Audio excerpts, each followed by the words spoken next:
This is AP News Minute. Some beaches have been crowded this Memorial Day weekend, even as the U.S. coronavirus death toll nears 100,000. White House Coronavirus Task Force Coordinator Dr. Deborah Birx says the crowds have her very concerned. President Trump's Memorial Day plans include visits to Arlington National Cemetery and Baltimore. Baltimore's mayor asked the president not to come, since so many city residents have been told to limit travel. Fishermen in San Francisco say a fire destroyed the fishing gear used to catch about two-thirds of the city's fresh seafood. The fire tore through a warehouse on Fisherman's Wharf on Saturday. New Zealand Prime Minister Jacinda Ardern didn't let an earthquake disrupt her Monday morning interview. Ardern called the magnitude 5.6 quake quite a decent shake, and then kept talking. Rita Foley, The Associated Press, with AP News Minute.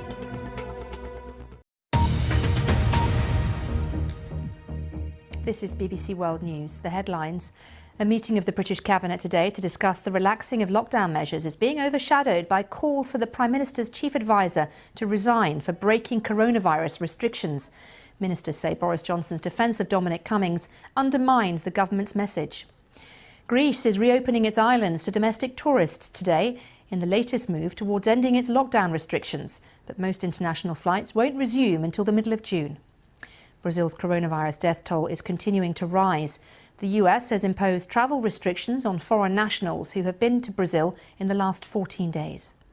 As the number of people who've died from the virus in the US nears 100,000, there's concern over the possible consequences of Americans not obeying the social distancing rules that have been reinforced as the country eases out of lockdown.